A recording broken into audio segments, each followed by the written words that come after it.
Hey guys, welcome back to Oh Hair No. I'm Katie. I'm Liz.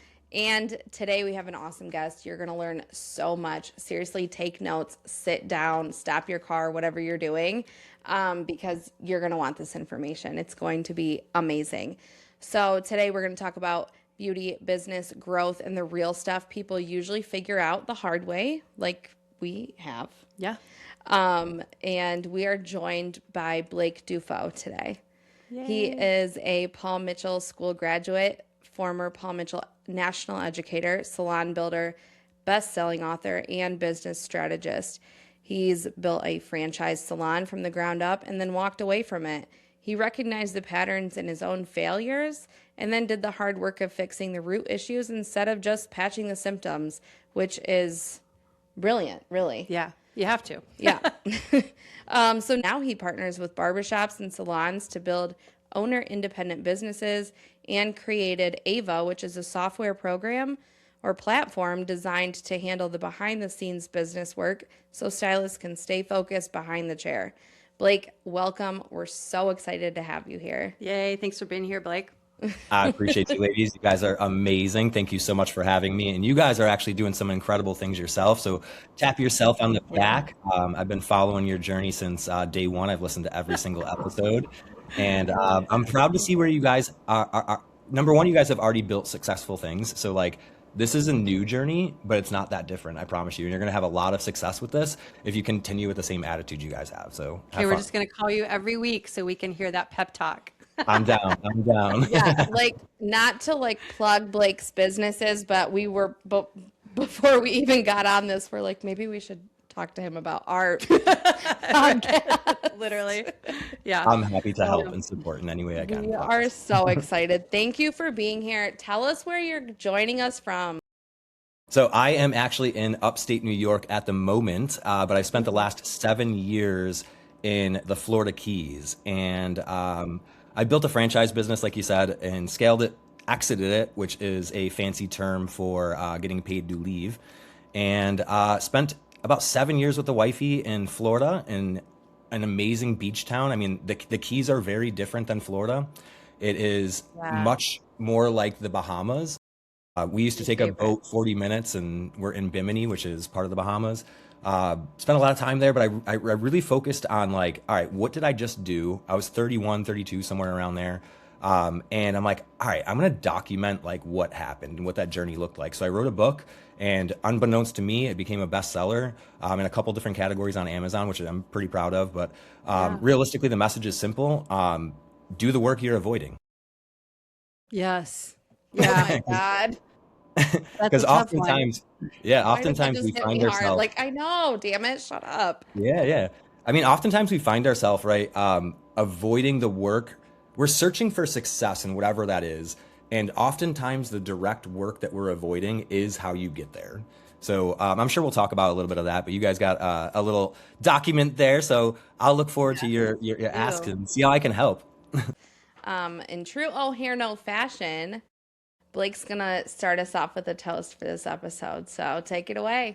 I love it. All right. So first and foremost, to your audience, you have two ladies sitting in front of you that are committed to delivering people like myself and others, as well as inspiration stories from anywhere. And you should listen. So I highly recommend you guys toasting as well. These two hosts are here for you, and that support is huge. So I would like to personally toast not only the listeners, but the two ladies that are sitting here hosting so beautifully as well, with the beautiful podcast stuff behind you in the background. And although I don't drink, I will participate in a toast to celebrate. I've got water, Blake. It's good. I don't have water today, but I also have an 11-year-old child. So, yeah. But cheers to you guys for sure, because you guys, Cheers, you guys Blake. deserve all the credit for sure. Cheers. Thank you. I mean, at the end of the day, right? What if we don't toast you guys, I wouldn't be sitting here. Well, I appreciate that. Amen. That's great. And I've just got to say, just by talking with you and then looking into all of the things that you have done and built, God, what an incredible journey. And I know we're going to dive into that, but I've just got to give you kudos because holy shit, like you've done so much. And that is the cool part about this industry. Yeah. It's You do all kinds of inspiring. things. Yeah, there's Yeah. there's an overwhelming amount of opportunity, and I think a very small percentage of people willing to do the work that they're avoiding. Agreed. Yes, Yeah. I know that is so good. We're on our merch, we're actually putting quotes that people say and we kind of pull it from each podcast. So that might be it. Oh, well, look at that. I love that one Become who too. you needed. I love that. That's perfect. I love Yeah. that. It's Sweet. huge. Oh. Okay, so let's just start where it all began. Take us back to the beginning. What pulled you into this industry in the first place? All right. So what pulled me into it was one of my longtime best friends. Her dad owned a hair salon, and then her aunt owned another hair salon. And I sort of grew up like, honest to God, he had a old Mustang, a newer Mustang, in his kitchen, which was like a copper dining room table, like hand hammered, like gorgeous. I mean, his style was impeccable. In his closet in the kitchen had just hundreds and hundreds of pairs of designer jeans, and like everything in his house was eclectic and gorgeous. I have to admit, he worked in air conditioning, beautiful women, and all of these awesome things. I'm like, I want to be him, right? It had literally nothing to do with hair. But growing up around that, I'm like, all right, I'm going to sign up for Paul Mitchell, the school. Did a bunch of research. I'm like, all right, that's the school I want to go to. There's plenty of amazing opportunities that might come from this, and signed up and immediately realized, I'm like, well, wait a minute. I don't have the whatever cash it was to pay for it. My parents were teachers, right? They're like, we don't have the cash to pay for it. Right. Because my parents met a certain income and I was under a certain age, whatever the case may be, I had to wait until I was 26 years old to sign up for the school to qualify for my own independent version of it versus through Oh, my parents. right. Yeah. So they wouldn't base it off your parents' income. Yeah. Correct. So that happened, and I'm like, all right, well, I was 18, I think at the time, 19, somewhere around there. I had a few years. I'm like, well, what the hell am I going to do? My parents moved to Florida at the time, so I needed shorts, went to Abercrombie and Fitch and grabbed a pair of Hell shorts, yeah. and they recruited me. And fast forward many years Did later, you go ahead. What? did you stand shirtless in front of the store? I mean, I'm not like jacked, but I'm not skinny either. Yes, I was a model, and then I was a Hell brand yeah. rep. I love And I that. was behind the scenes and ended up being a corporate manager for 'em. The East Coast was my territory. They gave me a company Jeep and a cell phone and American Express card. What? At Nice. Abercrombie? Yeah, oh yeah, oh yeah. But my You're a point is, god back then. I had all this damn time. I'm like, what am I gonna do when I get to the school? Like, what's my business? Like, what am I gonna like? How do I want to do this? And Yeah. because I had family that was in the business, or friends, I should say, but they were still my family. I'm like, what do I do? They're like, dude, plan it out. Like, where are you going to work? What are you going to do? And I had way too much time on my hands. And as you can see, I get a lot done in a short amount of time. So during that time, I had a plan and I stuck to it. Rest is sort of Nice. history. That's amazing. But It's not very often we all stick to the plans that we make in the right. beginning. It just goes to show you what determination can do. Yeah. You Yeah. must have discipline. That's awesome.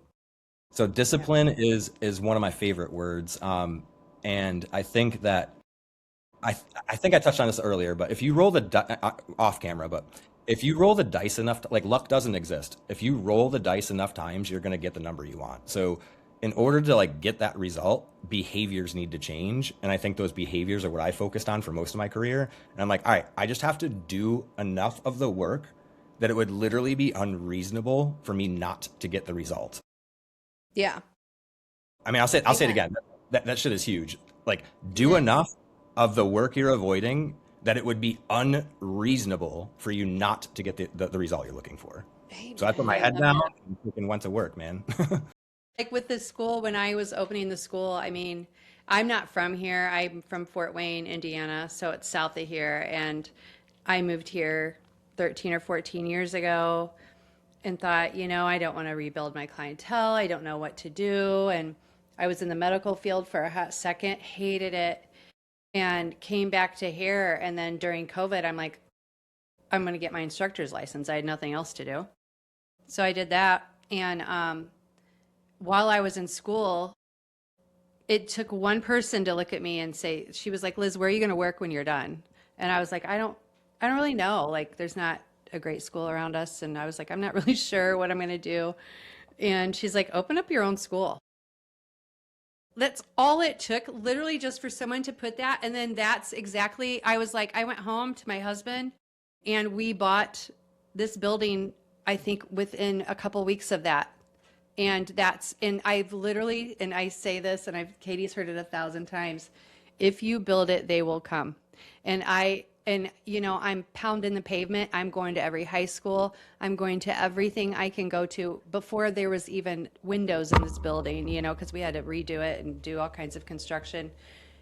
If you stay at it and you believe in yourself and you believe in what you're doing, you can do these things. Like, you can make it successful. And we are doing so well, and we're getting ready to expand now, and it's been less than 4 years, so that's what but you're right though. If you put that work in there, you're going to see some results. Yeah, 100%. Every Yeah. time. Literally. If it doesn't violate physics, I don't think that it's unreasonable to think that it's not possible. So as long as you have that goal in your mind that this is not impossible, that I can do this, and then do the work to get the result, you'll beat 99% of your competition, true story, Yeah.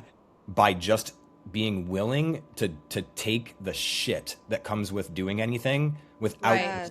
without getting the result.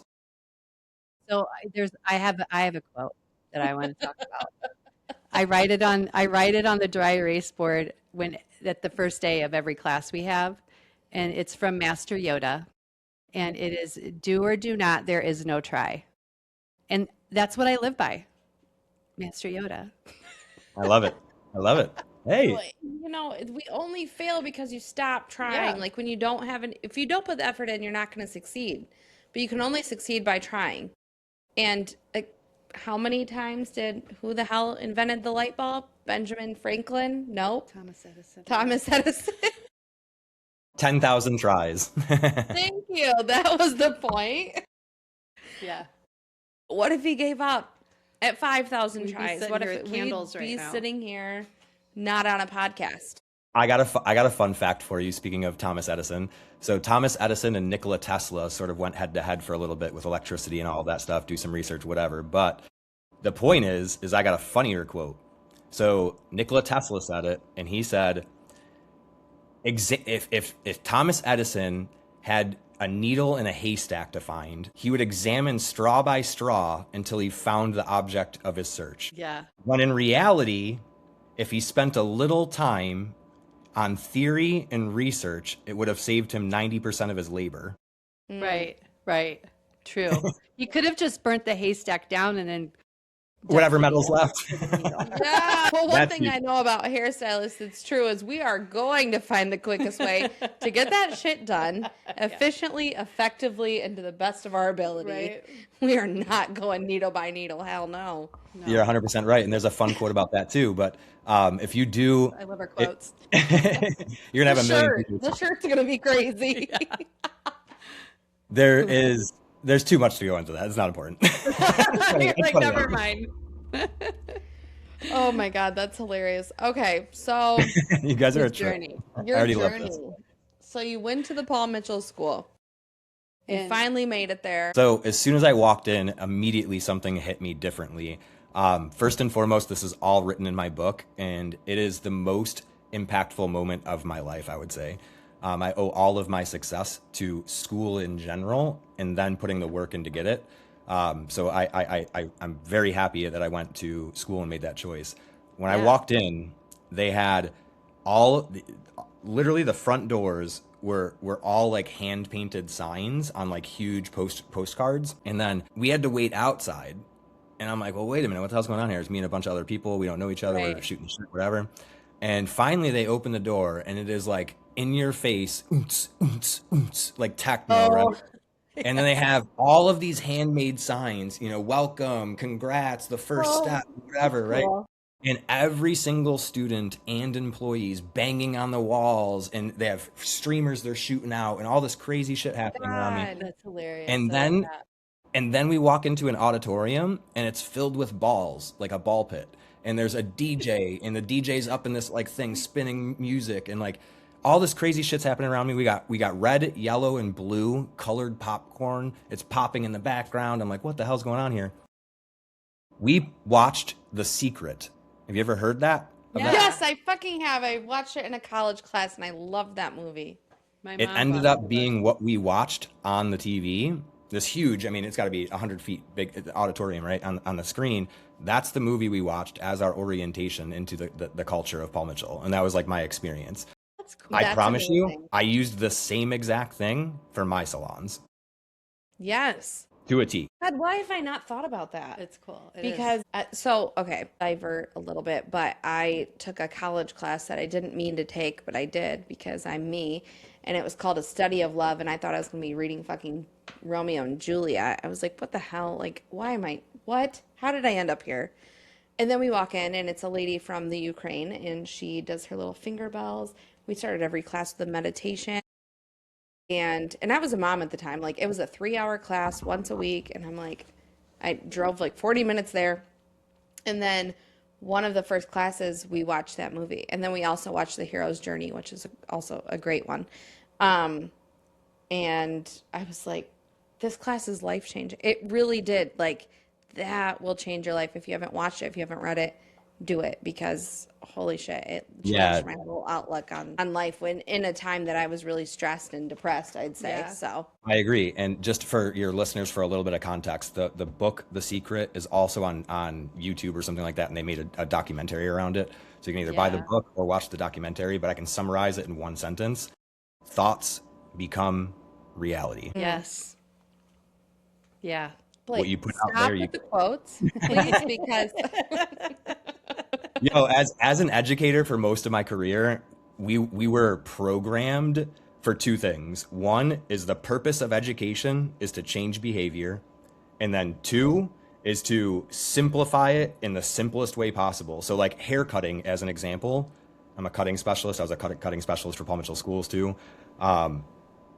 Simplified in one sentence is pull away from what you want to keep. Every single thing you learn, I promise you, if you understand that one sentence, you can create anything. Pull away from what you want to keep. It's that simple. So I'm programmed to try to deliver it in as short of a message as possible. Really fast. Yeah. no, it's awesome. I mean, my though. book That's is so like, good. you can read the book in an hour. And trust me, I had the help of AI for one, but I wrote the book first. I want to make this very clear. And it had 14,000 words or something. I forget the exact number, but like significantly larger than this.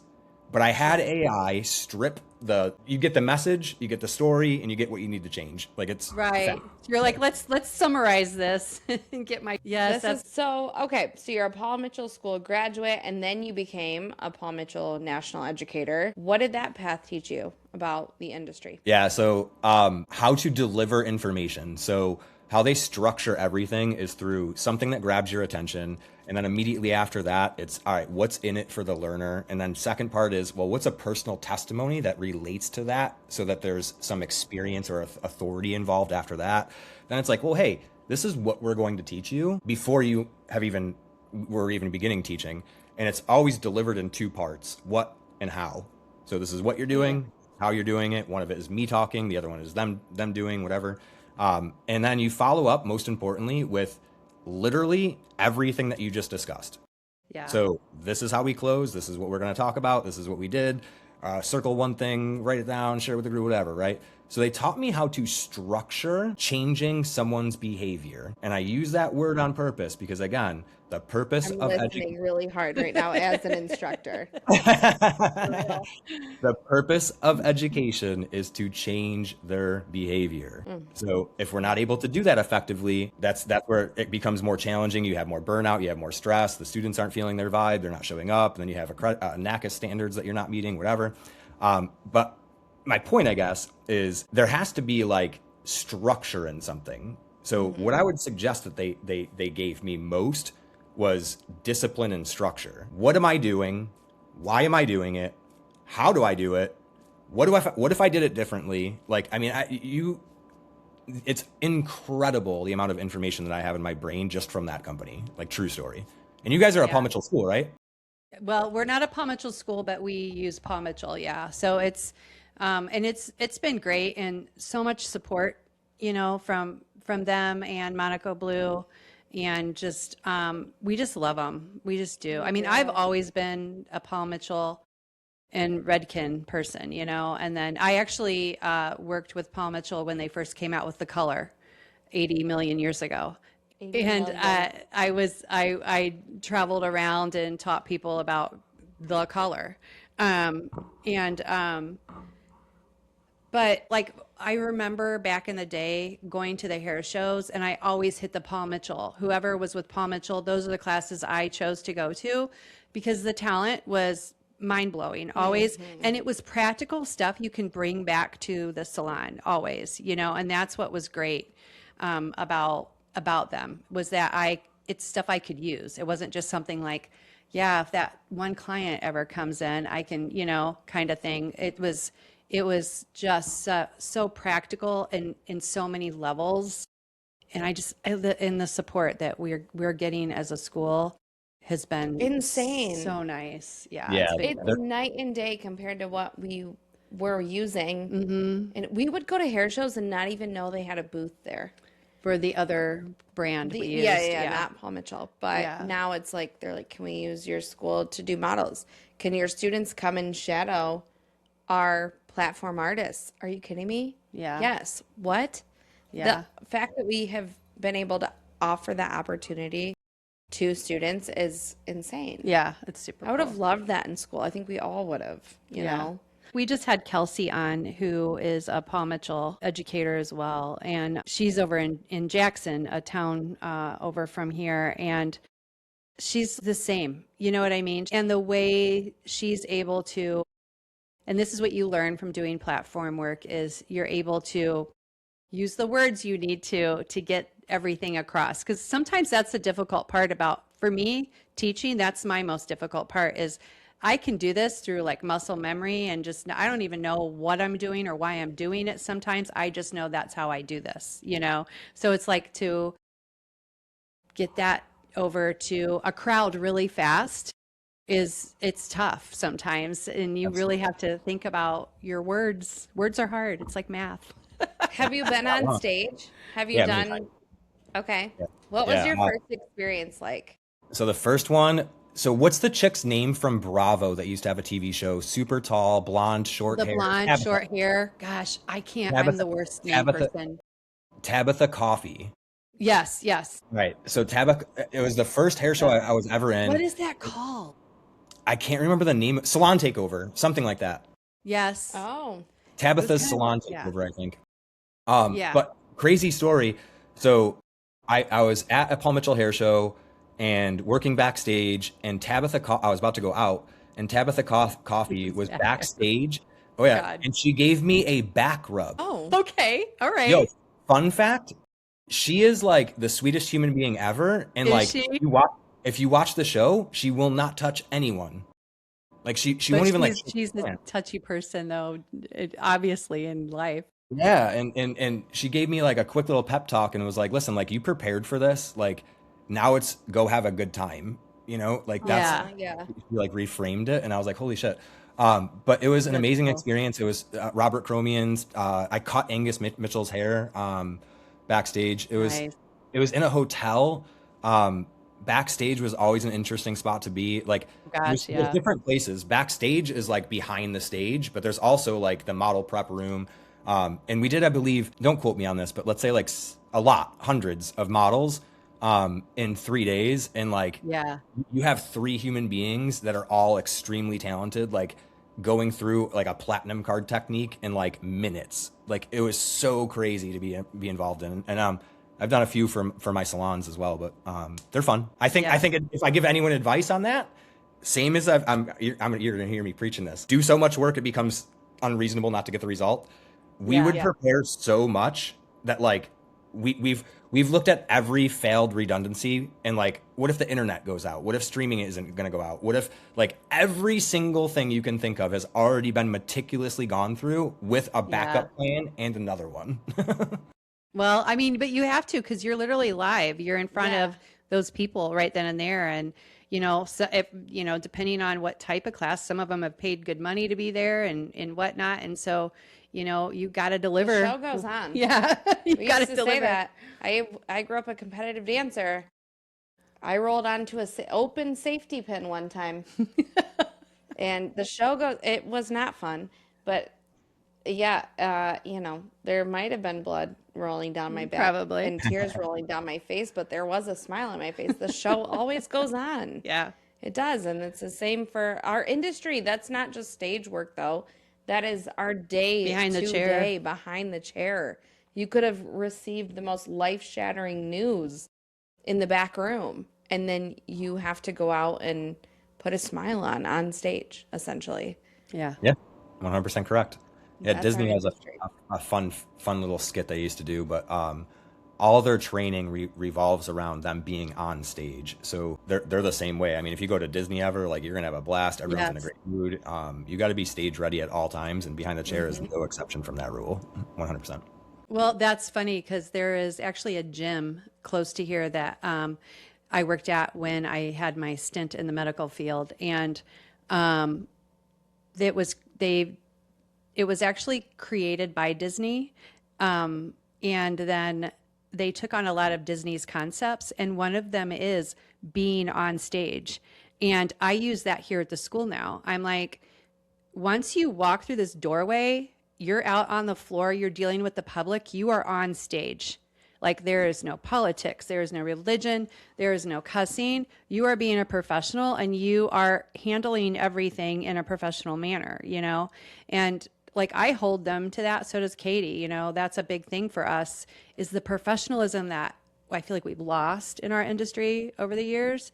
So it's like, for me, that is a big thing. And I take that concept because they literally had a tube. I felt like you were getting beamed up, in Star Trek, but it's like you would walk in this tube and you would spin it and you would be on the other side and then you're on stage. Like, it was this whole What? mental thing. It's Yes. fun? Yeah. That's cool. Yeah. There was like glowy stars in it too. Like, it was really God. weird. And but I loved it because I was like, I'm at work now. Yes. And everybody there. And if somebody was just off and being annoying or whatever, everybody did it. And it wasn't like calling anyone. We'd just be like, hey, you're on stage, Like, and our break room was amazing. It was like being in a family room at a home. But that's where we could break, and they had everything there that we could have possibly needed to relax. But when we went out there, we're on stage, and it was, honest to God, one of the better companies I ever worked for, because of that professionalism, that level that they maintained. And people flock from all over to go to that gym. It's a gym. It's a walking path. Like, I mean, it's a gym. And it's so funny, but it's just the atmosphere and the level of professionalism that they maintained. That's huge. Huge. I couldn't agree more. Yeah. Literally. Yeah. Professionalism is one of the things that separates us from, I can give you examples. So if you go to, what's the difference between a $20 cut and then a $100 cut then? Using your frame, that's average in the middle. There's probably low at 20 and high at 100, whatever it is. What separates the difference between a $20 cut and a $100 cut? And I can promise you, number one, there was an article on GQ that definitely answered that question. Some guy went and got a $500 haircut, $1,000 haircut, whatever it was. And he said the only thing that was different was the experience that I had. The cut was exactly the same from each price point. So you can do the same thing with coffee. I know in our industry, everyone enjoys a cup of coffee. Most people enjoy a cup of coffee. Go to McDonald's and get a coffee. Go to Starbucks and get a coffee. And then go to a 5-star hotel and get a coffee. Right. It's the same-ish coffee, all right? But the difference is that you go to McDonald's, you got to wait in line. They hand you a cup, you burn your hand, whatever. It's like, whatever. Spill it on you and sue them. No. Right. Starbucks has a better experience and they have a better product. And then you go to a hotel and they're serving it in like a silver bowl with like a spoon next to it and a sugar cube or something, like it's just Right. those little things that make it that much better. And professionalism, I think, is the only reason that we're able to deliver on the experience, if that makes sense. Yeah. Yeah, no, I agree. And if you're charging high prices and not going above and beyond customer experience wise for your clients, shame on you. Yeah. because they deserve it. And I always believe in charge what you're worth, but you have to be worth what you're charging at the same time. Make it an experience. People want to charge $300, and then I know I've said this on a podcast before, but tell the client, this is just what I experienced as a client. Hey, while I'm working, I don't talk. Like, first of all, fuck you. That's so rude. She went somewhere, and that's what the stylist told said me. to her, and I was like, like, God, I've never. Weird. Like, I don't know. Yeah. Anywho. That's tough. Okay. Yeah, that's another day. Another thing. So okay, your franchise salon. Let's talk about that. You built that from the ground up. What was that like? Well prepared, tons of work prior, and the result was somewhat expected. So I only hired from school. I had them go through a 9-month training program with me, and then they went through different tiers to grow throughout the company and put a lot of work into it. You talked about this space that you're in right now, having a kitchen and all of this. Upstairs above my space had a cot and, clothes for me to wear the next morning because I was there nonstop. But eventually I learned that in order to create the franchise, which was the goal, the only way to do it was if I wasn't there, does it grow? So oftentimes as entrepreneurs, we think about like, we're the glue that holds everything together. And, I think anyone that owns a business can relate to this or is in leadership of some sort. But hey, do you got a minute? Is fine when it's a minute. But when those minutes happen by 100 people 50 times a day, you all of a sudden aren't eating dinner with your wife or husband. And you're, more importantly, not doing any of the things that actually require the lever that is needed to be pulled. So I spent a lot of time on systems, and I truly believe that if you do something more than once, I'll say that again, more than once. So if it's 2 times, not 100, don't wait till 100. Right. If it's 2 times, it needs to be a system. And then you spend time getting your team to deliver the system the same way. Yeah. And I just did that over and over. Conor McGregor, UFC fighter, I'm not into sports. You can Google his quote. He wasn't talented. He was obsessed. His words. I was obsessed. Inside of that space, every single corner was rounded. Any idea why I would round the corners of every single surface on the floor, ground, tool, everywhere? In case he ran into it. Good answers. Good answers. So no hair would get stuck anywhere. Oh, that's funny. Crazy small detail though. I'm thinking like you're focused, you're talking to somebody, and then you hit a corner. It's like rounded, so it's not. Yeah, I would have done that. Yeah. Okay. So no hair. Yeah, and then we had all of my friends, family, and other people literally sit in a chair. One of our we rented 2 spaces, brand new construction. The one right next to it had all of our stuff in it while they were building it. I trained everyone in there and whatever else. But I had customers, come in and sit in a chair, and then I measured their arm to see where they would need to hang up their purse. Wow. Stop it. So it's all in the detail. Every single detail you could possibly think of was thought over, tried to break it, and then rebuilt it the right way for everything. Insane. Yeah. Again, I think this is a Paul Mitchell thing. Being a teacher for so long, like, I'll give you an example, and I'm sure this one's been used on the internet millions of times, but how do you make a peanut butter and jelly sandwich? Well, it depends. Do you like more peanut butter or more jelly? No, I'm just kidding. Tell me crust or no crust. But those are 2 things, those are 2 variables that in a standard operating procedure you cannot have. You get my point?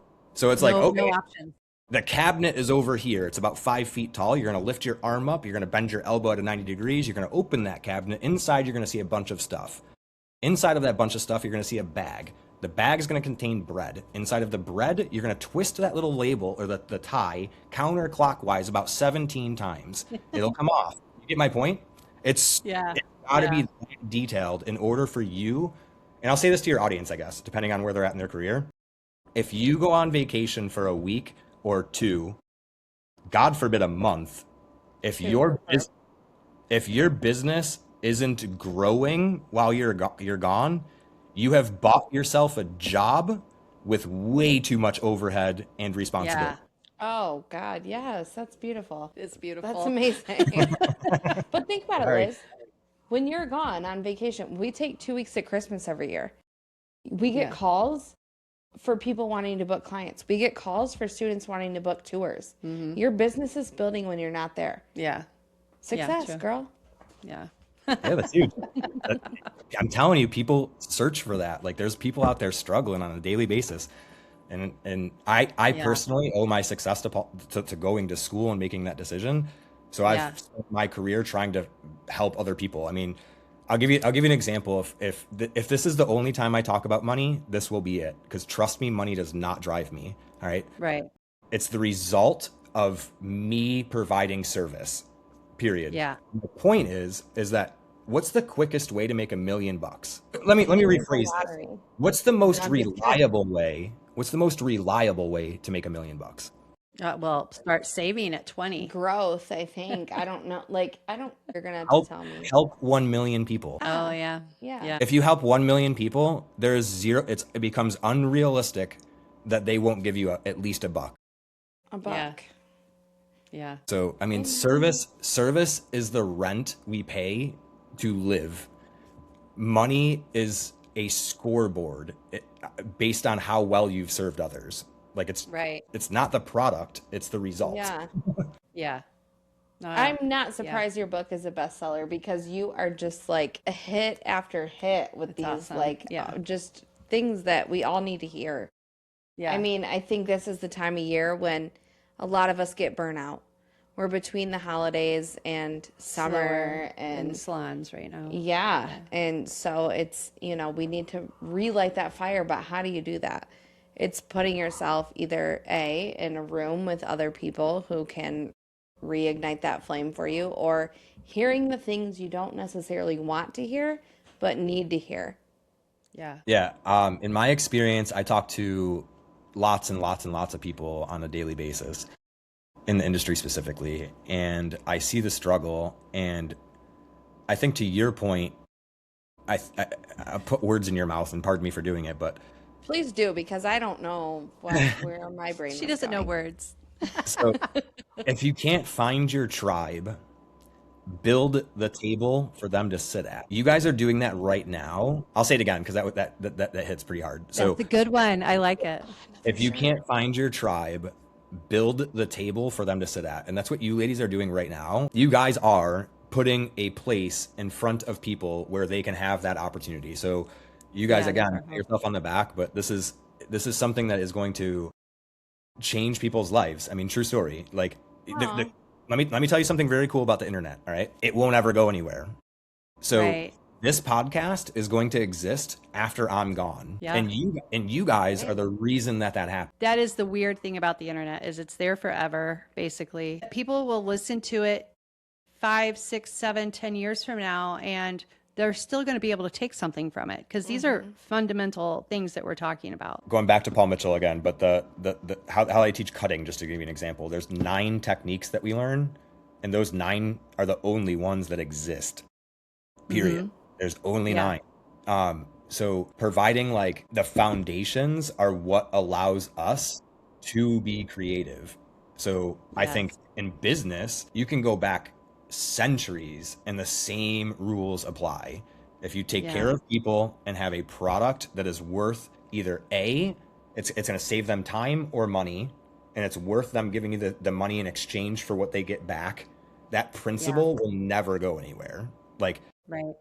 fun fact, it's in my book too, I believe, is while I was in the Florida Keys, I started a window cleaning company and sold it. So two things.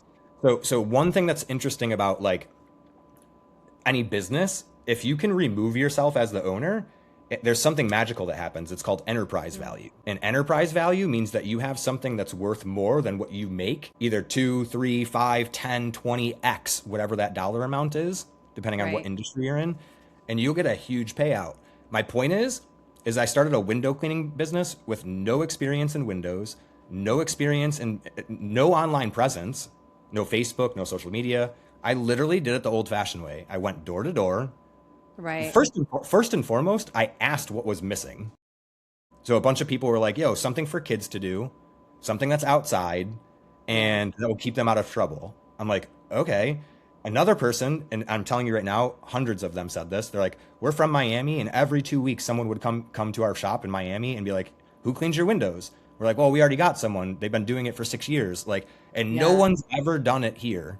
I'm like, oh, okay. And enough people told me that. I'm like, there's Wow. demand. I gathered a Yeah. list. I had all of these people on a list. I'm like, I'm going to start the company. Started the company, proved it would work. Started with little teeny tiny houses, grew up into like big houses, and then mansions. I'm talking massive ones.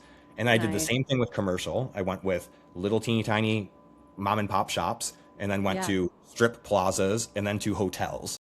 And then as soon Right. as it got there, I'm like, okay, hire someone. But instead of hiring someone, I did independent contractor, had a plan for them to not only grow, but also learn the system, grow the system, and then also own the system. The whole point Right. was for them to buy it. And then they bought Right. Were it. the children independent contractors? That was the whole point. So yeah, good question. So all of the people that he ended up hiring, and I don't know if this, I haven't talked to him in a little over a year at this point, was the point. So like find local youth, give them something to do, and pay them 60%, just like you guys would in a hair business, right? And you collect Yeah. 40%, and all these kids are now going out for 2 hours on their Saturday or Sunday afternoon or after class and making Right. freaking $300-400. Right. Oh my God. That's great. Yeah. But my that's point is cool. like these things. I promise you. So one of my buddies owns Blue Collar Millionaire. It's a Facebook group. When I joined with him, there was like 3,000 members, something like that. He's over 300,000 now. I'm a group expert in there. Blue Okay. Collar Millionaire. Yeah. I want to look. I'm a hairstylist. I'm not blue collar. Well, Like I mean, I don't do feel like HVAC. I don't do plumbing. I don't do electrical. I Yeah. don't do landscaping. But I promise you, the same business rules We are blue collar, apply. in my opinion. We are. Yeah, you're not wrong. But I guess the group is focused on like manual Yeah, labor. yeah. and, like, industry, like I got with you. yeah, like- Trades, yes. essentially. Yeah, right. But I Yeah. still do Wow. the same rules apply. Like you help people, and then they give you money in exchange for the value that you've given them, either time or saving them money. Those are the only two options. Yeah, but And then it's true. business on top of that, you literally only have two problems. You might be in both at the same time if you have a team, but if you're independent, two options: demand constraint, you don't have enough people, or fulfillment constraint, you have too many people and can't serve them. Yeah. It's the only two. So depending on what path you're in, where you're at currently, what your goal is, and what you've currently done that you believe is holding you back from getting there, if you gave me Right. those three pieces of information, I can fix whatever you have. Yeah. Because it's a foundation. It's like literally it's Yeah. math at that point. Yeah, no kidding. Well, it's very true. It's crazy. So you built a franchise and then you exited it, right? Correct? Did you sell it? So I had a partner going into it. The partner had some Okay. issues. That's in my book as well. It's very shortly touched on. The whole purpose of building the company was to sell it. What I ended up doing was selling it to the other person that I was partnered with. Yeah, Nice. gotcha. Okay. Yeah. That's But again, awesome. it was literally the goal. I mean, the whole plan starting it was, how do I A lot sell? of businesses are like that, though. Like, you build it because you know how to build businesses, and then you're going to leave it with someone who has the time, the energy, and the passion to run the business. That's My very favorite normal. point of what you just said. Let me ask you a question. What's your retirement plan? Okay. As a hairstylist in general? My Roth IRA at this point. I don't know. Roth IRA, the house that you live in, most likely, something like that. About as far as it goes. A stock market, S&P 500. If you're really good with money, you could probably invest into real estate and have it. But then now all of a sudden you've started a new job for yourself. Yeah. So like yeah. That's my whole another thing. point was like, well, I don't want to do any of that stuff. I want to build something and sell it so I can then not have to work. Like, when you think about your franchise and you think about how You built it, it was successful, and then you sold it, and that was your plan from the beginning. People love hearing your success story, I'm sure, but they don't always love hearing the stress story behind it. So walk us through some of the stresses and what that looked like in your Yeah. franchise. No, beautiful question. And it's true. I mean, at the end of the day, every story has a hero and a villain. And the reason that they have that is because it develops a better feeling and personal connection with the actual story. And I've had many of failures. To your point earlier in the podcast, failure is when you stop trying. Mine, they were just discoveries. I learned what didn't work and applied it to something that would work. And for me, I think it was always, and again, this is in the book, but is specifically about the partnership that I had. And I would encourage anyone listening to be very careful getting into a partnership. Even if it's family or friends, you need an exit strategy because business changes the dynamic. I promise you.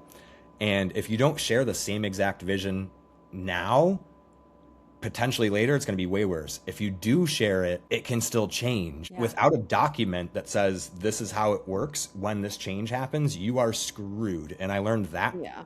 a very hard way. But what I ended up doing was just selling it to them anyways. So if anything, it sort of saved a little bit of time from hiring a broker, appraising the company, a bunch of lawyer fees. I could go on for days. But realistically, the struggles would be probably most based off of the partnership. Yeah. The business plan itself, I think, proved to work. I would still use it today. I still have all of the documents for it and all that kind of stuff. Like the handbook still stands to this day. I think it's timeless.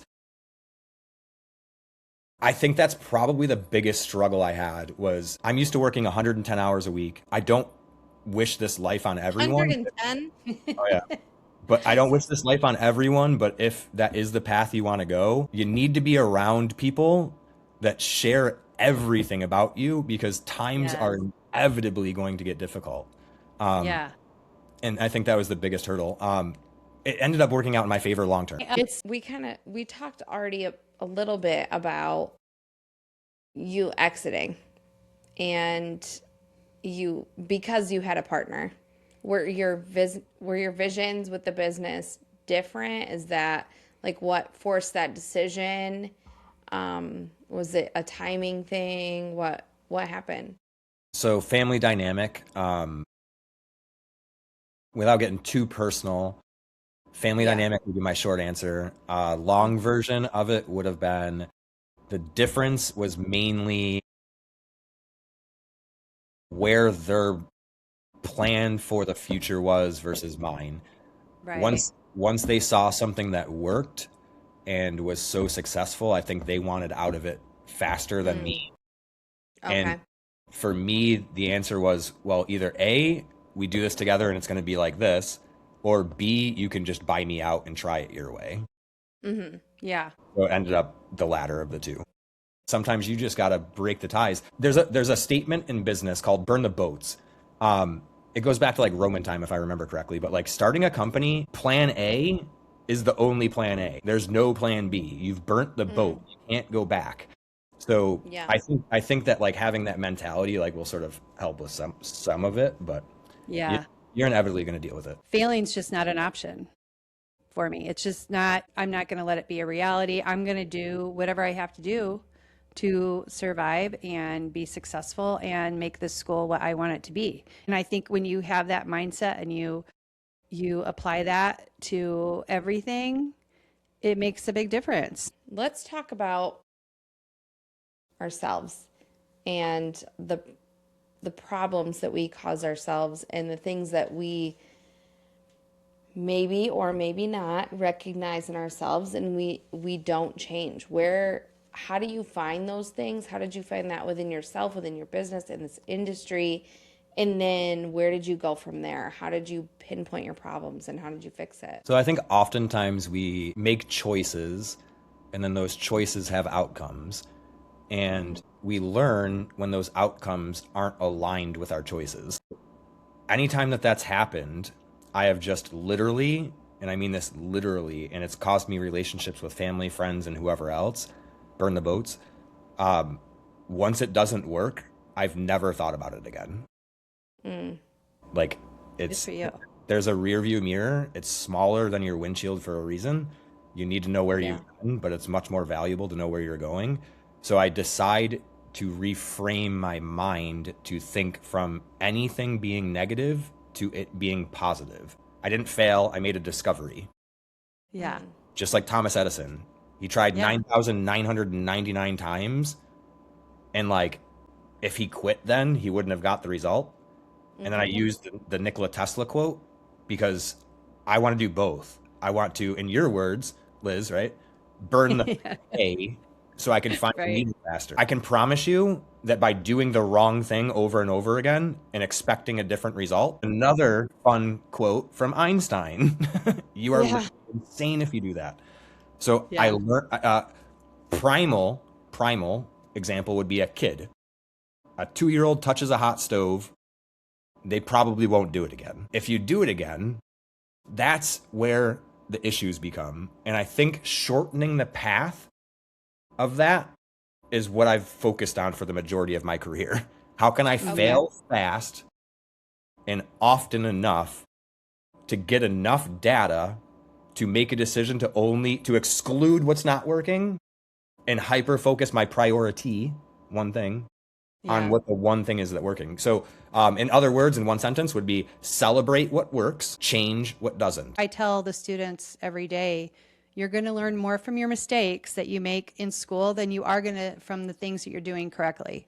You know, because when you figure out how to correct something, that's huge. The class, I don't remember how many hundreds of students were in it, but I had half the class that, remember, the purpose of education is change behavior. I was hyper focused on how do I make the biggest impact. I tested this theory with half the group, right? So half the group had X amount of time to create a perfect haircut. The other half of the group had the same amount of time, and their only goal was to make as many haircuts as they could. Who do you think won? Probably the ones that did it faster. So 100%. So if you do the thing so many times, you will learn way more than trying to do one thing perfectly. Yeah. You learn by discovery. So in your world, salons or schools, sorry, my teacher, I remember when I was a student, by the way, I ended up working with this teacher years later, but I love that. during the time, she's like, whatever you do, don't do this. And I immediately did it. And I'm like, well, now how do I fix it? And dude, I'm telling you, Katie, you're an educator. It would drive you nuts. Like, I feel bad for her, but like, I'm paying you to teach me these things. Another example, coloring someone's hair. This will turn it green. Okay, I'm going to do that. Turning it green. How do I fix it? Right. Yo, and I think that the mindset is like, that's what the book I think does best is like, dude, I was a failure. I got kicked out of school a million times. Like, I'm not going to go down that path. It's in the book, but like, I'm not a product of my circumstances. I literally fucking didn't listen to it. Yeah. I love that. I could have been a statistic, but I didn't fucking listen. Right. I feel like so many of us could absolutely be a statistic, you know, and that's a thing that I actually get really, I don't know, maybe shitty. I don't know. When someone's coming to me and they're just whining about this and that all the time. And it's hard for me to be sympathetic about some things sometimes because I'm like, that's your bad day. Okay. Well, we still have this over here for the rest of the day. So we're still going to focus on this to get people to get out of that and just take one step forward is sometimes the hardest thing for some people. But I really have a hard time like falling into that. I think summarizing it though, this should hit home for you guys. And I mean it with love, promise. Choose your hard. Yeah. Oh, Amen. yeah. Here's the reality. Every day. Here's the reality, right? So everything is hard.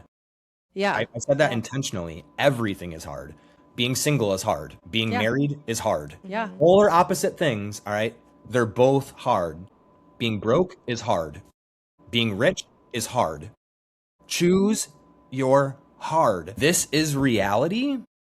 Yeah. It's always going to be difficult. Yeah. Start getting comfortable being uncomfortable.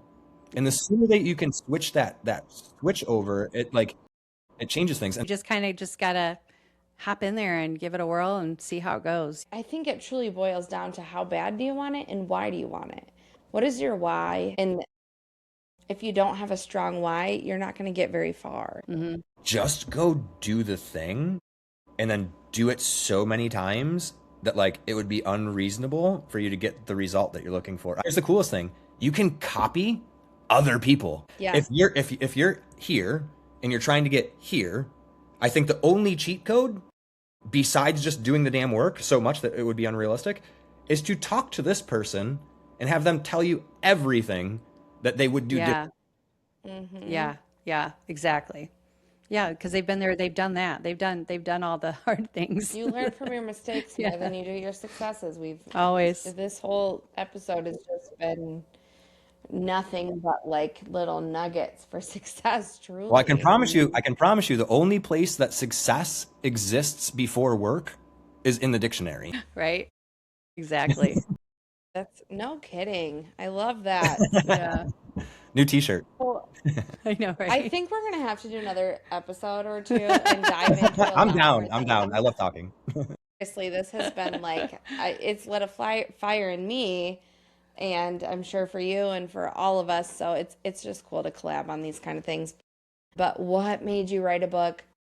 What is your book about? How can it help people? Tell us all about it. So I'll keep this short too. So I am blank is the title of the book. So I am blank. And my purpose for most of my career was I wanted to build something big, and I knew it was going to require a lot of work. I would fill in that blank with Paul Mitchell educate. We did it in the beginning, my bio, right? I was Paul Mitchell educator, Paul Mitchell alumni, Paul Mitchell cutting specialist, best-selling author, started a franchise salon, sold a salon. Dude, I would fill in the blank with those things. And I promise you, all right, that's not the way to go about it. All right.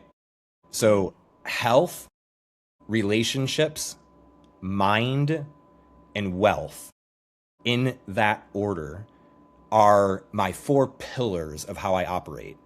Without health, the next 3 don't matter. Without relationships, I have no one to share anything with. I can't build anything. I can't have a team. I can't, whatever. God fits into there. Whoever you pray to fits into there. Relationships with yourself lives in there. Mentors lives in there. You get my point. Without health, relationships, the next one doesn't matter, which is your mind. If we go back to the beginning, thoughts become reality. If I can't control my thoughts, my reality can't be controlled. So I focus every day on getting better than I was yesterday. And that is it. It's that simple. Yeah. Wealth is the fun part. Wealth is created. It's the result of doing the first 3. So if I have abundance in all 3 of those categories, I am wealthy. So I am blank. All right. I used to fill it in with titles. I no longer fill it in with titles. It says I am relentlessly pursuing my potential. Yeah. Only a few words. Relentlessly pursuing my potential. The purpose of the book. I am action, like verb. Correct. I am Correct. something I'm doing to get to where I want to be. 100%. And my point of the book is to show you that I could have been a statistic. I chose not to listen, and you can too. Yeah. And more importantly, fill in that blank with something that scares the shit out of you. Because I promise you, you have unlimited potential. And remember, I'm relentlessly pursuing it.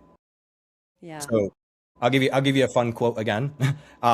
Perfection is unrealistic, but the constant pursuit should be expected. Yeah. So I chose to write my book about all of the things that I went through in my life from start to finish. And I mean literally from start to finish. So there's my childhood, my getting kicked out of school, By the way, I got kicked out of high school. Let me rephrase. In sixth grade, I don't even know how old you are in sixth grade. My teachers omitted Listen, home. I have one of Yeah, I was them. gonna say, isn't that broke? Yeah. So I had my teachers chose to omit my homework and my class participation. That meant homework I didn't have to do, and I didn't have to go to class. And the reason behind that was because I always passed the damn tests. Oh, But I well, didn't give a shit about the school. It didn't teach me Right. anything fun. So I would just do it as quick as possible, and move on with my life. In high school, I got kicked out in 3 days. 3. oh my God. So you were a Tenth- fucking hellion. Literally. You were a, 10th oh my grade, God. 10th grade, I got kicked out in a little over a week. I rode a little teeny tiny bus to the school that had a smoking section. We played video. Yeah, mine did An too. alternative school. Yep. We had video games, a pool table, and all sorts of shit to play with, and none of it was fucking school. So I quit at 16. Yeah. I was no longer going back to school. I could have easily been a statistic, but I did not listen. My parents, both alcoholics, they freaking, I mean, if my dad wasn't, he was never physically aggressive or like hit me or anything. Well, sometimes, but like that wasn't the issue. It was like emotional, like warfare. Yeah. Which is worse, in my opinion. 100%. And he's a smart man, let me tell you. So like, it was rough. My mom, I'd find, she passed away. Like she literally died from drinking. So like, Oh. there's some crazy shit. Yeah. I could keep going, but like, I didn't fucking listen. It gives you Right. like a quick little story in the book about what I did. And then it gives you what I would have done differently. And then it gives you like an immediate list of like how to never fucking do what I did. Yeah. Nice. Every chapter. Yeah. It's all about just mindset and what do you really want, and that whole I am relentlessly Pursuing my potential. amen. You know what your goal is at the end of the day. And the path that you choose to get there can be easy or hard. Without direction, like how the hell do you expect to get there? Like Yeah. no truer words have been spoken in this podcast yet. Yeah. Yeah. No, but it's true. I mean, you have to have something planned. You have to have a goal at the end. If you don't have a clue about what you're doing, it's just going to be chaos. You know, you've got to put some thought into it for sure. Absolutely. So let's just kind of touch on, because I know we've been talking for a long time, but AiVa, Yes. your software, what is it? How does it help people? All Who right. needs it? Everyone needs it. What I've found out though, and we've probably talked about this too, is that you got to focus on something. Mm-hmm. So my focus is on students. Students, I owe all of my success to school. Wouldn't be here without them. I want to give them everything. We've talked about that. So it works best for students, and I'll tell you why. People have asked me for a demo for this product, and I won't deliver it because it would take 10 times the amount that we've been on this podcast. Mm-hmm. I'm not exaggerating. You can build websites in there. There's templates for websites. You can edit websites. You can publish websites. You can create funnels. I could go on for years just about that part. CRM, which stands for customer relationship management. It manages all of your people in one place, whether that's employees or teams, locations, whatever. Inventory, payroll. It won't write a check. It's the only thing it can't do. But it will track everything that you need to give to ADP or a payroll company or something like that. Right. It has AI built into it. So if you don't want to answer your phone, or if you're with a client or something like that, it'll answer for you. It'll send a text. You can communicate with the thing on a regular basis. Your DMs, if you're manually answering DMs and not getting to booking links faster, it can do that. The website is called fireyourapps.com. And the point of that is because it will literally fire every one of them. So if you're using Square, Booksy, whatever, it doesn't matter, Weebly for websites, Wix for websites, Squarespace, like there's so many apps out there. And what I've realized over the years of having all of these, building all of these, hiring people to build all of these, the systems behind all of it, is that none of them fucking talk to each other. Yeah. So what you end up doing is having 5 apps that you're paying for, and you're the fucking one doing all of the work. So Yes. it eliminates that. That's the easiest way I could describe it. No, that's awesome. Yeah. Yeah. That's really cool. Yeah, I started looking into it when Katie was telling me, all the things that you were involved in and everything. I was like really interested, because that is something that I feel like a lot of people get overwhelmed with is all of the things that you have to do. Yes, it's this simple. Every student is going to create a Facebook, Instagram, whatever social media account that they need to. Oh, yeah. That's as far as they need to go.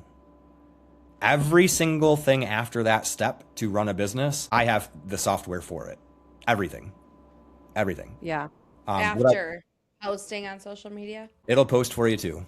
You just need to create the exact social media account and link it. That's it. Other than that, I mean, you're going to go out and you're going to purchase a website from someone. First you're going to purchase a domain, then you're going to purchase the website. You're going to pay monthly for the website. Then you're going to have to get a phone. You need a phone for work to answer the phone, right? I can't stress this enough, but your personal phone should not be your business phone. Yeah. Oh my God, yes. Amen. You get a separate phone number, 1-800 toll free or local. Email, you're going to pay MailChimp or something like that for email campaigns, text messaging, marketing campaigns, stuff like that. All of that's built into it. I mean, I'm not kidding you when I say this. Everything. It's literally everything. It would take me at least 5 hours to show you it all. I'm not exaggerating. Yeah. I don't doubt that. The cool thing though is how I have it set up, you create your Facebook, your Instagram, whatever socials you want, and then you describe your dream salon or dream barbershop or dream spa, whatever it is. And then it automates 7 days of building it out for you with videos, how-to sources, links, access to my calendar, the whole 9 yards. And it gives you the first step. It previews the next step so you can look at it if you want to jump ahead. The next step starts off and reaffirm. It's structured like Paul Mitchell education. So I can promise you that it is the easiest thing you'll ever do. It only becomes challenging, and this is why I'm also focusing more on students, is when you have all of those tools already. I'm not saying you can't do it. Yeah. If you already have a website, fire them. I'll literally link your website into my system. No harm, no foul. If you already have a booking app, I can literally link it to it. It's not that you can't. What I've found out is that when you have a team of 75 employees and 75 calendars and 10,000 customers and whatever else, the migration aspect is easy, but it's scary. Yeah. So for me, the path of least resistance is, if I start when they don't have any of those things, my impact is felt greater.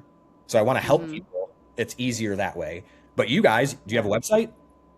Yes. Yes. All right, cool. I'll give you one for free. I'll give you all the tools for free. You can play around with it and tell all of your friends, because I'm telling you right now, it's not that you can't do it. That's really not my point. It's just that you've already done some of it. They don't talk to each other. So it's a step, if that makes sense. Yeah, because I did our website, and then we had a friend, a couple have added to it over the years. So it's a compilation of probably 4 people that helped me with it. But I mean, it's better than it was. But school-wise, we have a lot of students. We just had one reach out to us today who are choosing to go booth rent or suite rent. I would 100% encourage it, to be honest. I know that's a touchy subject, but go ahead. I found a lot of success in it very early out of school. And that's just the world that we're living in. Social media is very powerful, and that's why those businesses are successful. Yeah. But I do think that our students could find a lot of value in your programs. And so I do encourage schools and new stylists and students to look into AiVa. Yeah, it's nuts. I mean, it literally does everything you could possibly imagine. You're gonna have to do it anyways. Mine will be it's $97 a month after the 7-day free trial.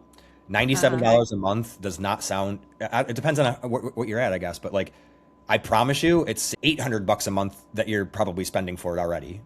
Not kidding you. Website server, hosting, the phone line, there's so many things that it's going to cost way more than that.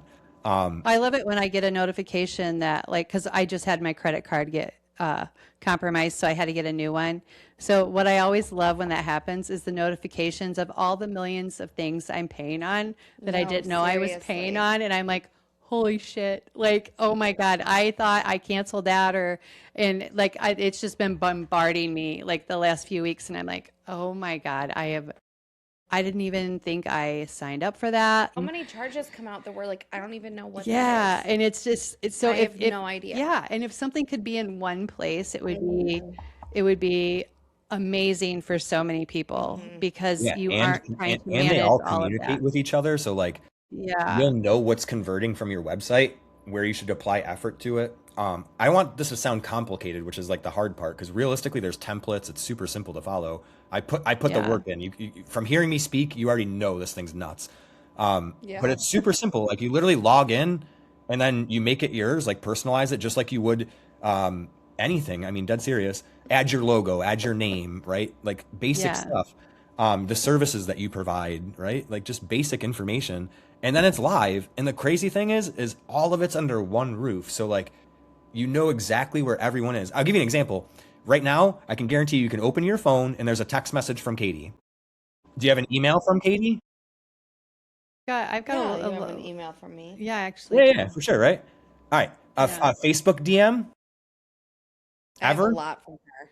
Yeah. Yeah, I What about actually do have from you here, and then Put yeah. your glasses on. Jesus, her phone's right can't here. my point is what you just did. You had to open up Messenger, right? Messaging. Hmm. You had to open up your DMs. You had to open up your email in order to read all of those. All of it from Katie would be in one spot.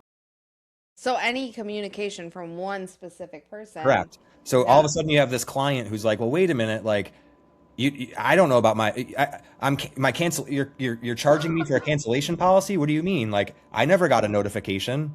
Oh yeah, screenshot, and you have the whole entire thread from every single avenue in one spot. Like Yeah. So everything is liability linked. Oh, yeah. wise, it helps you as well.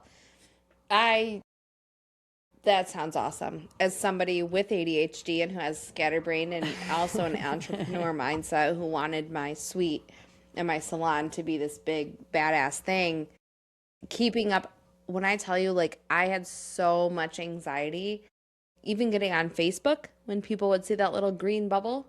Like, she's active. I got to message her. I wouldn't even get on social media because I didn't want to have to message them back at 2 a.m. or on a So that's Sunday literally how it afternoon or goes. whatever. I've seen it for my whole career, and like especially independent stylists, like you're the hair cutter, colorer, whatever, but you're also the only person running everything. Yeah. So this just Yeah. removes all of that headache for you and allows you to focus on just cutting hair. And then keep in mind, you still get access to me. You can literally schedule a call with me whenever the hell you want. You get all of these free resources. The blueprint alone is 100 pages. One thing that's in there, it's not publicly available, it's only for paid clients, is 100 chapters. Like there's so much information in there that like you could literally upload it into ChatGPT and like be like, all Wow. right, summarize this for me and like create a daily Yeah. action plan or something like that. And it would Hmm. you're gonna grow in ways that you never thought were possible. Like That's wow. crazy. That's so cool. Yeah, I it feel like is. you're so forward thinking, and that's what we all need. So Wayne Gretzky, he's a hockey player back in the day. Yes, Yep. he is. He said, "I skate to where the puck is going, not where it is." Amen. So future Yeah. casting, you got to think of like what's needed in 10 years from now, you know? So, okay, let's just shoot the shit for a minute, and just kind of spitfire some stuff. What's one hard truth salon owners need to hear right now? They're not doing enough. Of what? Everything. So if I'll give you one example, posting, all right? Posting on social media.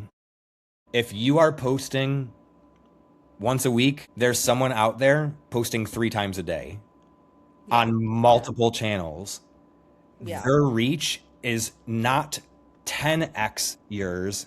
It's oftentimes 400x or 1000x when it's in distribution, meaning all of the social channels, all of them being shared 3 times a day is reaching, I mean, thousands of percents more people than where you're at. So you're not doing enough, period. Yeah. I think that's it, and it works for everything. I promise you. You're not doing, Yeah, I agree. you're not you're not making enough money. You're not, not it works for everything. Yeah. Yeah. It blows my mind because, I started doing hair in 1991 and I would be in the bars with my business cards, hammered with my girlfriends, handing out my business cards to people we meet or whatever. And the band, like, I didn't care. I was just like handing them out to everybody. Now I'm like, God, you guys have it so easy. You can just make a post. I mean, there's still something organic about, handing your card out, which I still encourage. But the first thing we do that first week of school, that entire week is setting up their social medias and getting everything ready to go for them so that people start following them right then and there, following their journey through school. And then once they hit the floor, they've got people booked already, because they know the day they're going on the floor, they've already done all the services. They literally hit that ground running. And I think that because they have that social media going ahead of time is a big thing because they start to create those habits is my hope. It's so easy now in my mind compared to how I had to do it. Sit there and wait. I mean, I was a commission stylist and when I started and I'm sitting there all day not getting paid, waiting on someone to walk in that door. It would take a good 5 to 7 years to build a solid clientele back then. Yeah. That's crazy. You can do it in a year or two now. Yeah, it blows my mind. Yeah. It's wild. 100%. It's very powerful. Yeah. No, I agree. Okay, so what is a business habit that every salon owner needs then? To do more of the work that they're avoiding. Yeah, Okay, stop avoiding. yeah. I love that. Okay, what is the biggest mistake beauty pros make with retention? Not solving the challenges of the guest that's sitting in their chair at that moment and setting them up with a clear path on how to get it. So I find so many people that are talking about X, Y, and Z. And what I would encourage them to do is to constantly redirect back into the business side of things. They're there to get their hair done. You need to have small talk. I get that. But solve their challenges and give them a meaningful way to make it happen. And retention is the most important part. Oftentimes people think that they need more clients when the reality is you need to take care of the ones you have. Like, I got called to coach, this sounds crazy, a Westin hotel. I'm a hairstylist. Yeah. You're like, So there's department heads in there of every single thing from an international company, right? And I'm training them on how to do things. It didn't make any sense at the time, but the reality is like there's some magic in being able to listen and solve challenges. So instead of me going up there and talking about a business I had no idea what I was doing in, I listened and solved their challenges. And let me give you a secret. It's this simple. So tell me what you think you should do. And then they talk, and then one of two things happens. They go and do it, and it worked, or it didn't. And when they come back, you ask them, what would you have done differently? Yeah. And then they do it differently, and one of two things will happen. Either it solved the problem, or they're going to come back, and it didn't. And when it doesn't, you ask them, what did you learn, and what would you have done differently? Yeah. And eventually, you won't be needed, and they will do it right. Right. amen. Well, it's like when you have a problem, Katie and I have talked about this a lot recently. Don't come and just be, complaining about this specific problem. issue, that problem. Be the Come solution. with a solution about this problem. If you don't like this, how do you think we should change this? How do you think we should make this better then? Because everybody has their opinions. You'll get people to start working when they're involved. Yeah. And take ownership. Yeah, exactly. I know that's a big thing. I want to give you some help with that too. So, and your listeners. So in salons, I used to tour and do the same concept, but like coach them, right? And I would go in there and I would literally have a paper shredder and you'd have to get it approved depending on how big the company was. Some of these companies were corporate, just to give you an example. But with corporate, in order to shred personal files, meaning like your disciplinary actions, like that stuff is not a no-go. Like they need it Sure. forever, right? Well, I would get Yeah. them to approve it because this is how effective this is. All right. So going back to your point of getting them involved, there's a circle, a shredder, and the filing cabinet. Day one of meeting. And then the meeting, we go through and shred all the shit, and it's a new start. Day two of Yeah. the meeting is a poster up there that says literally problems right in the center. And then everyone gets around them, and you'd be shocked how excited they are to help. You get my point? There's so many problems. This so-and-so doesn't do that. And they went through the whole fucking thing. Yep. At the end of it, they didn't see this part coming. I would say, how do you plan on fixing it? What's the solution? And then they would come up with a solution. Once they came up with a solution, I say, now we need to create a document that supports this. How can someone new coming in understand this? And they wrote it all down. And what I mean is, no one mopping the floor is the problem. Mopping the floor is the solution. But now we need something that says how to do it, right? Like How to at get this A to time, B. yeah. And the buy-in that they got from this was like, I'm helping fix the problems I think exist. Yeah. Yes. Yeah. They just want to be a part of it. Honest, I think that's a big thing for a lot of people. They feel like they're just being told what to do, dictated, whatever it is. And I know even our students, sometimes we have to approach them a little differently, because if not, you get a little chewed back. I'm literally doing my job. I'm giving you some constructive criticism right now on this haircut you just It's learned. literally our job. You paid us to tell you how to do things and why. Yeah. And so it's, so you do have to kind of come at them in a different way so that they're able to process what you're trying to tell them, Something I've seen and work. not take it so offensive. Yeah, something I've seen work in that regard is, I'll give you an example with cutting, because obviously I was a cutting specialist, but stand like this, body position like this, cut like this. And then they go and do it and they're not doing it, right? So oftentimes when I was coaching educators, they'd go up there and be like, hey, like, why are you standing like that? I told you to stand like this, right? And the reframe is like what you're saying, approach it differently, right? Well, if I ask them a question versus tell them what to do, I might find out that the reason that their body position is leaning towards the front is because they want the weight to go there. And then in turn, they're actually doing it correctly. And I just tried to yell at them for not listening. Right. Yeah. Yeah. I mean, just I'm on the clinic floor a lot with them. So there's this fine balance and this delicate dance between teaching, not pissing my student off, and making our guests feel comfortable when we need to have those uncomfortable moments. And I try to incorporate their love language and their learning style into it. When I went through my instructor course, it touched on all the learning styles. And a lot of us have multiple learning styles. You can't just tell me and show me. I need to feel it. And I need to ask you why I'm doing this. And I need you to watch my body and tell me that this is correct. But then also, I need you to feed my ego a little bit. I need you to give me my words of affirmation. Yeah. I need to feel, accomplished, and that I need both of those things fed to feel like I am fulfilling what I'm supposed to be fulfilling as a student. So I think there's just this fine dance, and that's not just with teaching, but that's just in life. But say yes to the guest and no to the service.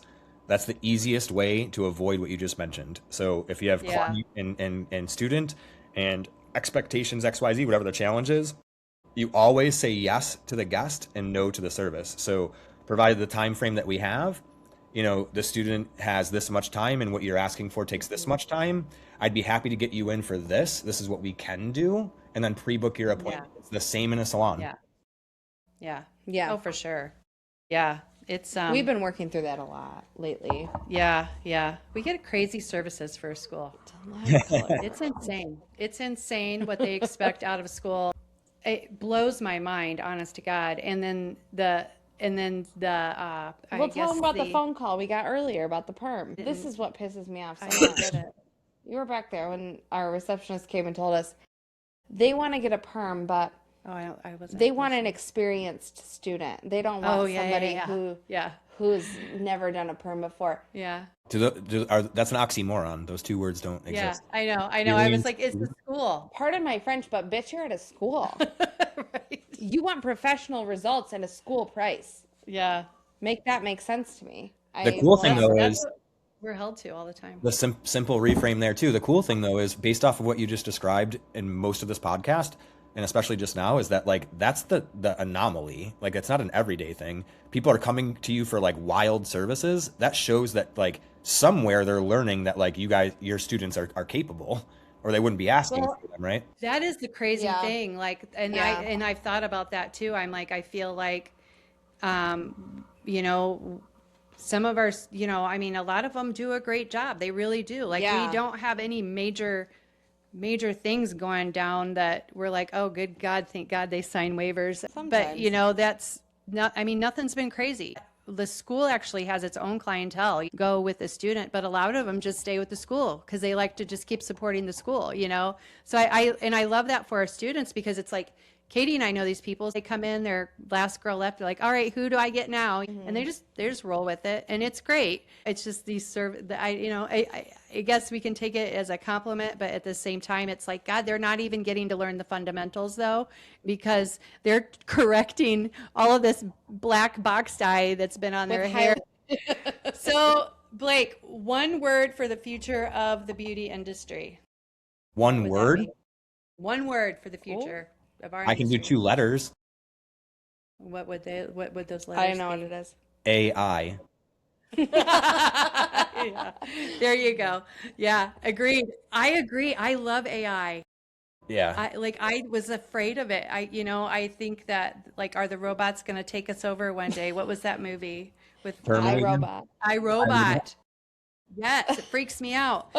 I don't think we have anything. Here's the cool thing about AI. It learns, it grows, it keeps going exponentially. The cool thing though is that for our industry and doctors and stuff like that, I find the timeline to be significantly farther away than most of us think, because AI's now, and I get that, and I just said work on it now. But the reality is the human connection has to exist, or they wouldn't come get their haircut. Like, I'll give you an example. Right. So I went to my doctor the other day, and they're like, yo, I'm like super afraid like AI is going to take over. There's this thing. It like literally has wheels on it and a computer screen, and it will come up to the offices, and like it's talking to me. It's trying to prescribe stuff, like all of that. I'm like, yo, that's sort of cool. I own an AI company and software company, but here's the thing. There's zero chance in the next 10 years, and don't quote me on that, but like, it's going to take significantly longer than you think for a customer to walk into a doctor and say, I trust this robot. Yeah. Same with hair. Like, those are Yeah. 2 industries like where we can literally touch someone in 10 seconds and like after barely knowing them. It's not going to replace your job. It's in addition to your job, you know? And if you're not using it, start. If you are using it, do it better. Because I can tell you right now, we should do this for fun one day. I'll open my chat GPT, and you open yours, and we'll type the same sentence and see what the response. Yeah, Oh, that would be cool. What does your AI call you? Let's find out. I have no idea. I don't either. Mine calls me Princess Elizabeth. It does. But you know, that's true though, because, and I just told the students this the other day, I was like, if you aren't using AI, you're going to fall behind. Oh, they've had a And they had a panic attack fit about it. because, you know, it's bad for our environment So and this and bad. that. I literally So was talked, everything that we do in but our lives. I literally talked to Honestly. an AI guy though, and he explained to me the water and the cooling and all of that stuff. He goes, it's not, I don't know why people are freaking out. It's not like what they're saying it is at all. And he goes, yeah, you have to do certain things, but he's like, it's not like what people are saying. And he explained it to me. Can be scary. And obviously there's definitely challenges behind, you know, that kind of thing. But the reality is that even with your opinion on that, it being not you personally, but with someone's opinion being on it's X, Y, and Z water, whatever, then make a change. Go to legislation, talk to whatever you got to do to make a change. But the reality is it ain't going anywhere. Correct. Yeah. And the bus has left the station. So like the longer you sit there focused on other things, it goes back to the posting I was talking about. There's someone out there doing 1,000 times more than you. The person using AI is going to have 1,000 times the output that you can. Yeah. At the end of the day, it's like you enter this business to be a hustler and to be successful and to work really hard. And if you are going to discredit something that is helping 99% of us be successful because of whatever you heard on a, Facebook post or Instagram or TikTok, whatever, then that's your excuse at the end of the day. The cool thing about AiVa and my company is AI is like, I should honestly throw this into ChatGPT. I don't know what the percentage of it is, but it's probably significantly less than 10%. Yeah. Like maybe 5%. Yeah, that's cool. Like the majority of what I do is not AI. Like the majority, you know what I mean? But that little piece that's left is like vital. Like I can't do what I do. Like there's no way Without it. Yeah. Like Yeah. It helps me do so many things that would take me so long otherwise that, I mean, they're going to get done regardless, but if I can save some time, and go through and then just proofread something and like, okay, let's take this out, let's add this, or let's change that. It's implemented things so into much better. our school that like, it's literally 2 of us every day at this school. Yeah. With 2 different classes happening at the same time, like student floor and then the foundations room. And the fact that you've been able to keep it successful, we've been able to keep it successful is because we have had to go to resources, and I think that's salons, other schools, that's just everybody. You have to use the resources available or else you're going to exhaust yourself trying to get to where people were 10 years ago. Like truly. Yeah, seriously. It reminds me of like, okay, so don't use your phone. Like no internet, no phone, no social. Let me know how that works out for you. Like, these are tools that are designed to help you. If you're that against it, one of 2 things: either fix it. I mean, what massive opportunity is it to like be the one that solves the water problem with AI? Like, Right. Focus on the result of saving the planet, if that's your goal. Yeah. Yeah. I mean, Yeah, because you're right. It's not going to go away. it's just not. Or what's the other option? The other option is get replaced by someone who is. Yeah. Or be Amish. I'm really, Yeah. I've watched so many. If you call my phone right now, if you call my phone right now, someone is going to answer and have a full-fledged conversation with you, and that is important when you're with a client. So, what is something you wish you knew about 10 years ago that you know now? That there is literally an unlimited amount of potential and opportunity out there. Like your wildest dreams aren't wild because someone's already done it. Yeah. And the chances of you finding something that hasn't already been done is so slim, but would be worth the payoff, obviously. But it's just that. I think that's as simple as I can make that. Yeah. Yeah. No, I would agree. When you are looking back on life and, you're thinking about your younger self, like me personally, I was a horrible employee. I didn't have any drive, like nothing. And I don't know what came over me, but Something. I know, like, and I say it all the time. It's so weird to me. Even my family's like, holy shit, I can't believe you're doing this. I was just kind of like, chill. I was fine. Like, I know what it is. And I like had a drive. What? So this is something I learned. I use ADHD as like, oh, I have ADHD, whatever, blah, blah, blah. I say it all the time as like a joke, but it really is a superpower because you can hyperfixate. And I think so many people in our industry have ADHD. Well, most of our Or students are. live with it. Yeah, exactly. And it really is a superpower. I mean, there's certain things like you'll be talking and obviously thoughts leave your brain and you're on to the next thing. That's just what we live with. But when you hyper fixate on something like the school, it becomes everything. It's everything to you. It's your entire life. It's your entire personality. And we can become so successful because we obsess. We hyperfixate. It's all we think about. It's all we talk about. It's all of those things. So you can be so successful in it, and then everything else in your life takes a back seat for a while. But it's hard to find balance because of being so fixated. Could be. But I truly think that, and like Liz at 51 years old got diagnosed with it last year, and I was like, I knew it. I knew it. I knew it. I can call people out from the moment I meet them. But it's so true. People have always said in my life, like, you can literally do anything you set your mind to. Yes, because I obsessed.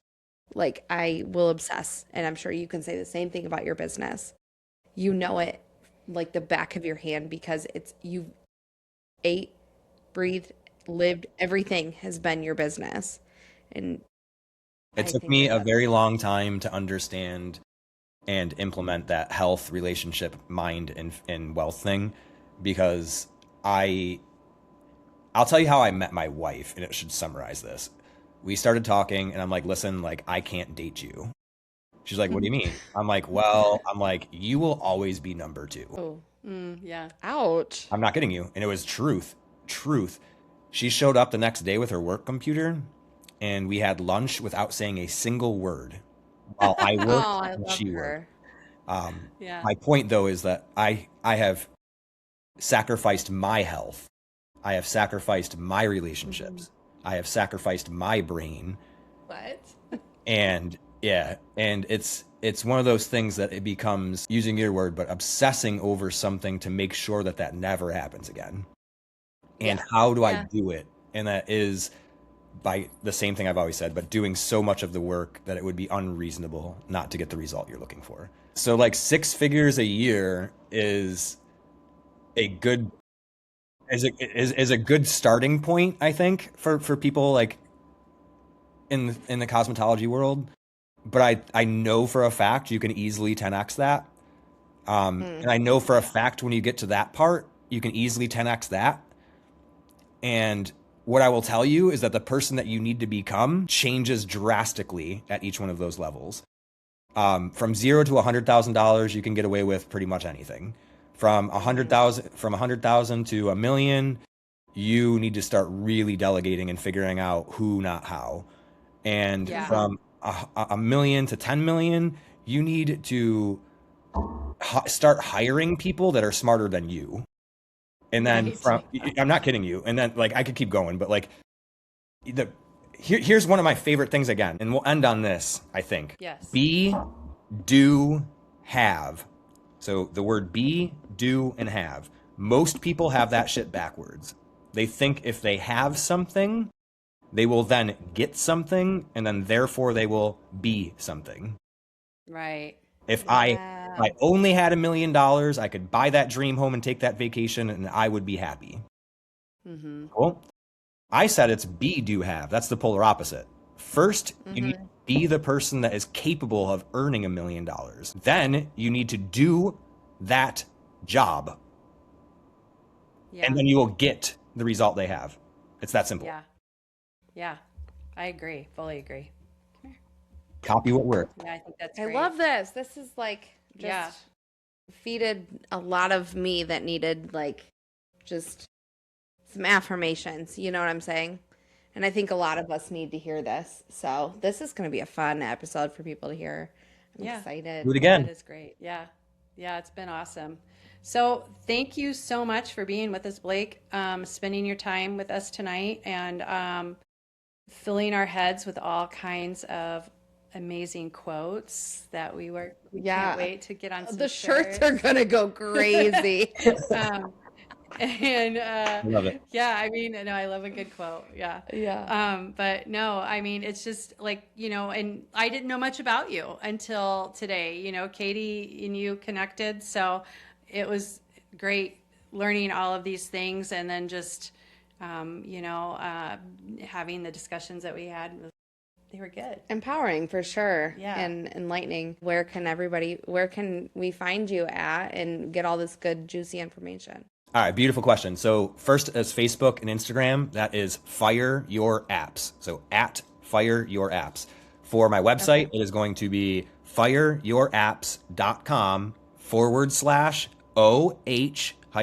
fireyourapps.com/OH-hair-no. And you'll have all the free resources there, the blueprint, 100 plus pages for all the industries or the business models that we're in for every industry, all 4 of them. The $0 to $10,000 roadmap, basically how to make $10,000 if you need stylists real quick or clients real quick. There's a couple other things. The book is definitely in there, and I forget the other 2 links, but it's all free shit. I love Which that, is Blake. great. I mean, Yeah. Share the It's very love, and everybody, I can't wait to talk to the students and get them fired up about it. Thank you so much for being here. Yeah. Thank you for reaching out. He found us. We posted on like a Facebook group. I know. For That's cool. and he's like, I would love to talk to you guys, and I that's love that. just so cool. The networking opportunities that this industry has brought is just, It's so fun. it's so fun. Yeah, It's so cool. It makes. I sincerely appreciate you ladies for sure. I mean, putting something together like this is a lot of work. It's late. It's after work hours already. So much love, much respect. Let me know how I can help and support you guys. I'm happy to help. Trust me. That's literally what my whole mission. Thank you so much. No, Yeah. we're going to call you about our podcast business stuff. So you just, unfortunately, now you've got Liz and Katie calling you from Michigan all the time. Yeah. So. I don't mind at all. Promise you. I'll make sure I'll shoot you an email with my personal number too. Cool. Amen. Love Awesome, it. Blake. Yay. Okay. Well, thank you so All right, much buddy. for being here. Yeah. Thank you guys for listening. It's been amazing. I hope you got just some really helpful, fired up moments in this that I think at this time of year is much needed from a lot of us, Oh, yeah. for a lot of us. So in true Oh Hair No fashion, go forth, be bold, and if it fails, Oh, hair no. hair no. Thanks, guys. I love it. Bye. Bye. Thanks, Blake. See you. Bye.